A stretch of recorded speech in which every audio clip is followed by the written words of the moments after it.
कि मैंने टाटा नेक्सॉन ली थी एंड वो घर पे कम वर्कशॉप में ज्यादा रहती है। एंड तुमने अभी जिनकी क्लिप देखी है वो Rahul Vaidya, famous TV personality and internet personality है, सिंगर भी हैं एंड तुमने इनको देखा है मल्टीपल शोज में। इन्होंने अपनी नई टाटा नेक्सॉन ईवी ली थी और वो गाड़ी इनकी, एज मैं हमेशा अपनी लाइफ में बोलता हूँ कि भाई लोहा लगाने से गाड़ी बेस्टर नहीं बनती, रिफाइनमेंट नाम की एक चीज़ होती है और गाड़ियाँ मैकेनिक्स ही नहीं रही हैं, अब प्रॉपर मैकेट्रॉनिक सिस्टम हो चुकी है। खैर ये बात पता नहीं टाटा को कब समझ में आएगी, मतलब लैंड रोवर और जैगुआर जैसी कंपनी खरीदने के बाद भी जो गाड़ी ऐसे मिस करती है तो मतलब पता नहीं भाई, पता नहीं किस चीज़ का तुम देश का लोहा और सो कॉल्ड देश की ब्रांड बोलते फिर रहे हो। बट कोई बात नहीं, आइए डिटेल में एक्सप्लेन करता हूँ भाई कि क्यों टाटा कभी नहीं सुधरा और क्यों आती है टाटा की ईवीज के अंदर स्पेशली प्रॉब्लम। सबसे पहले बात करते हैं भाई ईवी की कंप्लेंट रेट की।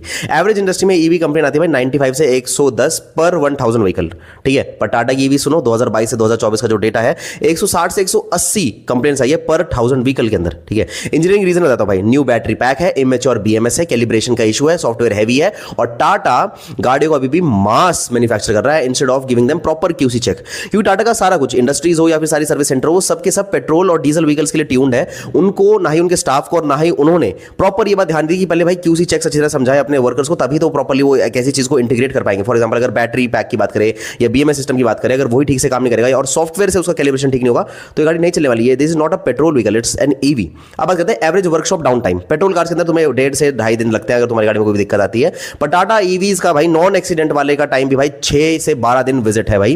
क्यों? क्योंकि ईवी डायग्नोस्टिक में सीक्वेंशियल टेस्टिंग होती है और वो इन्होंने सिखाई नहीं है, क्योंकि ये रिप्लेस एंड गो की तरह तो नहीं है जैसे आइस वाली गाड़ियों में होता है या फिर हमारी बाकी पेट्रोल गाड़ियों में होता है, ठीक है। और इनका सेफ्टी क्लियरेंस भी भाई बहुत लंबा टाइम लेता है। अब बात करते हैं स्पेयर पार्ट्स की भाई, जिसकी वजह से ज़्यादा टाइम लगता है। जो आइस पार्ट्स हैं वो लोकल स्टॉक में अवेलेबल होते हैं, 70 to 80% अवेलेबिलिटी उनकी रहती है। बट ईवी जो है उसके पार्ट्स 30 to 35% ही लोकल होते हैं और बाकी सारे के सारे सेंट्रल वेयर हाउस से आते हैं, तो उसमें और ज़्यादा टाइम लगता है। रिजल्ट भाई कि इन्होंने अपना जो पार्ट्स का सिस्टम है वो लोकलाइज करा ही नहीं टाटा ने, जिसकी वजह से बहुत ज़्यादा टाइम लगता है उनको रिपेयर करने में, ठीक है। Plus sensor, inverter cover, BMS board, ये सब 4 से 10 दिन ले रहे हैं भाई एवरेज सर्विस सेंटर पर आने के लिए टाटा के अंदर।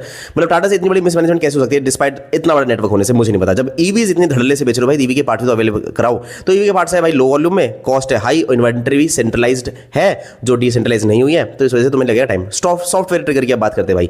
अब टाटा ईवी के अंदर जो सॉफ्टवेयर है भाई, वो उस वजह से सॉफ्टवेयर के अंदर दिक्कत की वजह से भाई 42% टाटा ईवी के कस्टमर्स अपनी गाड़ी को ले जा चुके हैं अभी तक सर्विस सेंटर में कि भाई इनके सॉफ्टवेयर काम नहीं कर रहे हैं, मेरी गाड़ी तो ठीक से नहीं चल रही है। जबकि 42% अगर कस्टमर कंप्लेन कर रहे हैं, जबकि बाकी जो ब्रांड्स अपनी ईवीज बेच रहे हैं उनके अंदर से 25% कंप्लेन आ रही है। तो भाई टाटा को कम से कम देखना चाहिए, डबल विजिट हो रही है भाई जस्ट बिकॉज ऑफ सॉफ्टवेयर। तो भाई इसमें इतना कंफ्यूज होने की नीड नहीं है, इतना अजीब सा रिएक्ट करने की नीड नहीं है, पता नहीं भाई ईवी है क्या हो रहा है। भाई सिंपल, तुमने सॉफ्टवेयर के ऊपर ध्यान नहीं दिया, क्यूसी के ऊपर ध्यान नहीं दिया, यही मिलेगा। अब बात करते हैं रस्टिंग के केसेस की भाई। ये तो टाटा का खैर पुरानी मामला है भाई। नॉर्मल एक्सेप्टेबल कोरोजन रेट जो होता है भाई near about less than 1% vehicle के अंदर ये कोरोजन आता है। बट टाटा के अंदर ये क्यों होता है? थिन पेंट और सीलेंट नहीं होता ठीक से लगा हुआ। अब गाड़ी अंदर सीलेंट नहीं होगा तो मॉइस्चर अंदर सीप इन करेगा, तुम्हारा